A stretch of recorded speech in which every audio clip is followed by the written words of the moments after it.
불교, 명상, 종교, 인문, 철학 콘텐츠를 하고 있는 대성이라고 합니다. 지금은 2021년 11월 29일입니다. 오랜만에 뵙는 것 같네요. 그동안 제가 올린 영상을 보면서 어떤 영상을 올릴까 이렇게 생각을 해봤습니다.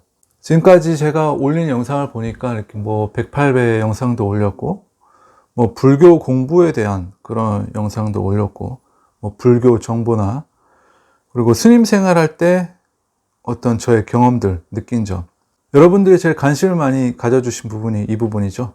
그리고 이제, 불교 이슈 같은 부분. 그동안에 이런 부분에 대해서 말씀을 드렸다면, 오늘은 좀 실천적인 부분에 대해서 말씀을 드려보면 어떨까. 그런 생각이 들더라고요. 불교는 이론만 가지고는 좀 부족하거든요. 이제 이론을 알았으면 그것을 실생활에 좀 대입을 해서 뭔가 자신의 업장도 좀 녹여지고 효과가 나타나야 되는 게 이 불교거든요. 여러분들이 종교를 믿는 이유가 뭘까요? 기독교의 경우에는 간단합니다. 나 대신 십자가를 대신 짊어지고 피를 흘리신 주 예수 그리스도에게 구원을 받아서 천국에 가는 게 목표죠. 불교의 경우도 마찬가지로 이 극락세계가 있습니다. 또 극락세계를 믿지 않은 스님들이 은근히 많아요. 그런 분들은 출가를 하면 안 되는데, 이 인간의 몸이 그냥 죽으면 끝이다. 영혼도 없고 그냥 죽으면 끝이다. 이런 분들을 유물론자라고 부르는데, 그런 분들이 은근히 계십니다. 그런 분들은 양심적으로 본다면 출가를 하면 안 되는 분이죠. 근데 그런 분들이 많이 계세요. 그리고 윤회를 믿지 않는 스님도 많이 계십니다. 그리고 극락세계를 믿지 않은 분들도 많이 계시고, 기독교의 경우에는 이 죽어서 지옥에 가지 않고 천국에 가기 위해서 그런 이유로 이 교회에 가는 분들도 분명 계실 거고, 이 불교의 경우에는 극락세계가 있죠. 또 이 극락세계를 믿지 않는다면 이 윤회를 해서 내 생에 지금 현생보다는 좀 더 좋은 부잣집에 태어나고, 좀 더 좋은 조건에 태어나고, 좀 더 수행하기 좋은 몸을 가지고 태어나기 위해서 그런 이유로 이 불교를 믿고 착하게 살고 수행을 하는 분들도 분명히 계실 거예요. 원래 이 불교의 목표라는 게요, 이 초기 불교, 초기 경전 그런 것을 읽어보시면은 이 궁극적인 목표는 이 생사윤회를 끊고 아라한이 되는 게 이 궁극적인 목표예요, 원래. 근데 이 대한민국 불교는 말씀드렸다시피 선불교라서 이 아라한에는 별 관심이 없어요. 생사윤회를 끊고 아라한이 되고 이런 것에 대해 별 관심이 없고, 오히려 윤회하는 것을 좋아합니다. 이 대승불교권은 오히려 윤회를 원하는 스님들이 많아요. 그래서 저기 티벳에 가면, 저기 티벳 불교 가면 림포체라고 해서 다음 생에도 자기의 스승이 환생했다고 해서 그 림포체, 그 어린 스승을 찾으러 가고 그런 것들 보셨을 겁니다. 이런저런 이유로 여러분들이 이렇게 기독교나 불교도 믿고 그러실 텐데, 종교를 믿는 사람들의 이 특징을 본다면, 종교인들의 특징은 뭐냐면 보통 사람하고 조금 다른 유별난 특징이 있는데, 그게 뭐냐면 깨달음에 대한 욕구가 있다는 거예요. 선불교에 와서는 깨달음이고, 이 소승불교, 이 초기 불교는 이제 아라한이 되는 게 궁극적인 목표인데, 그런 깨달음이나 생사윤회를 끊는 아라한, 거기에 대해서 관심이 많다는 거죠. 이게 그런 종교적인 이유로 출가도 하고 그런 거죠. 기독교로 치면은 천국이나 불교로 치면 극락, 아니면 아라한, 깨달음, 견성, 이런 이유들 말고 또 종교를 믿는 이유가 어떤 게 있을까요? 살아있을 때 착하게 살자는 거죠. 부처님 말씀에 의지를 해서, 부처님 계율에 의지를 해서 착하게 살자는 건데, 이 계율에는 또 어떤 게 있냐면, 제가신도의 계율을 이해하는 것은 되게 간단합니다. 이 한마디로 남에게 피해를 주지 말자는 거예요. 이 불자 오계라고 하는데요, 이 첫 번째가 살생하지 말자. 이 남을, 살아있는 생물을 죽인다는 것은 그 사람에게 어떤 직접적인 피해가 가는 거잖아요. 불살생. 그 다음에 도둑질 하지 마라. 도둑질도 남에게 피해가 가는 거죠. 남의 것을 훔치니까. 그리고 사함하지 말라.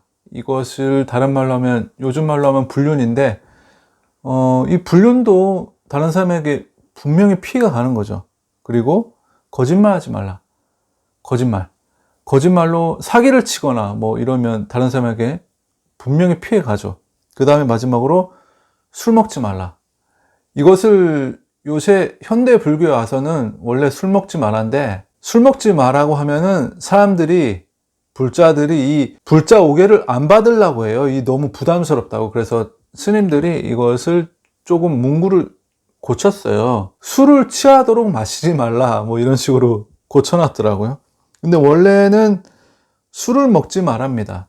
술을, 불자 오개를 받으시면 술을 드시면 안 돼요. 왜 이런 계율이 있을까? 취하게 되면은 이 정신이 혼미해지고 분명히 남에게 피해를 주는 그런 일이 생깁니다. 이것은 이 제가 불자들의 계율이고요. 이 스님들의 계율, 그러니까 출가자의 계율은 남에게 피해를 주는 것을 초월을 했어요. 피해를 주는 계율은 지키는 것은 당연한 거고, 이제 뭐냐면 자기 자신에게 피해를 주지 말자는 거거든요. 자기 자신에게 가장 원수같이 행동하는 게 누구냐?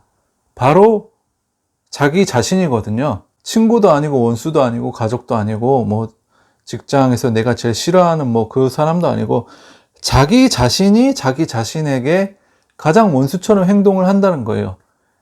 이게 부처님이 말씀을 이렇게 하셨거든요. 그래서 자기 자신한테 피해를 주는 행동을 하지 말자. 이게 뭐냐면 시간 낭비를 하지 말자는 거죠.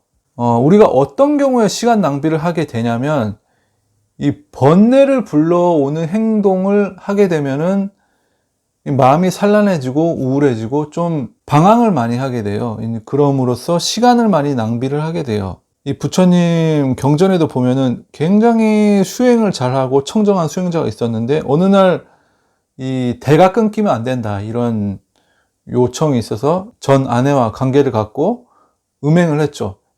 그 이후로 이 수행자가 좀 번뇌가 생겨서 좀 표정도 어두워지고 우울해지고 이래서 어떤 음행에 대한 계율이 그때부터 생겼는데, 이런 뭐 음행에 대한 부분, 이 수행자의 경우에 물론 제가자에게 음행을 하지 말라, 뭐 그런 내용은 없습니다. 제가자는 음행을 하되 청정하게 이제 부부 관계 내에서만 이런 성생활을 하고 불륜을 하지 말라.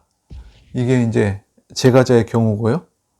스님의 경우에는 그런 음행도 철저히 금하셨고, 그 다음에 시간 낭비를 하지 말라. 뭐 연극이나 공연, 노래, 춤, 뭐 이런 것을 구경조차도 하지 말라. 그런 것에 빠지면 이제 마음이 산란해지고 시간을 많이 낭비하게 된다. 그래서 이런 것이 계율에 포함이 되어 있어요. 또 이 부처님이 이런 말씀도 하세요. 너희들이 제가 신도로 있을 거면 부자가 되든지 아니면 출가를 해서 열심히 수행해서 아라한이 되라. 둘 중에 하나는 해야 된다. 모든 사람에게 다 출가하라. 모든 사람에게 다 출가해서 스님이 돼서 뭐 아라한이 되라. 이렇게 법문을 펴지 않습니다. 제가자에게는 제가자에게 맞는 딱 그만큼의, 제가자로서 불자로서 열심히 돈을 벌고 부자가 되고, 또 부자가 되면 돈을 또 인색하게 쓰지 말고 수행자를 보면 보시해라. 이렇게 가르침을 펴시는 게 부처님입니다. 그래서 여러분들이 출가해서 스님이 되지 않을 거면 열심히 일해서 부자가 되셔야 돼요. 그게 여러분들의 불자로서의 사명이고, 부처님의 법을 따르는 그게 불자의 자세가 되겠죠. 오늘 이렇게 여러분들하고 음성으로 이렇게 만나 뵀는데요. 도움 많이 되셨나요? 네, 그러면 저는 다음에 또 유익한 콘텐츠로 찾아뵙겠습니다.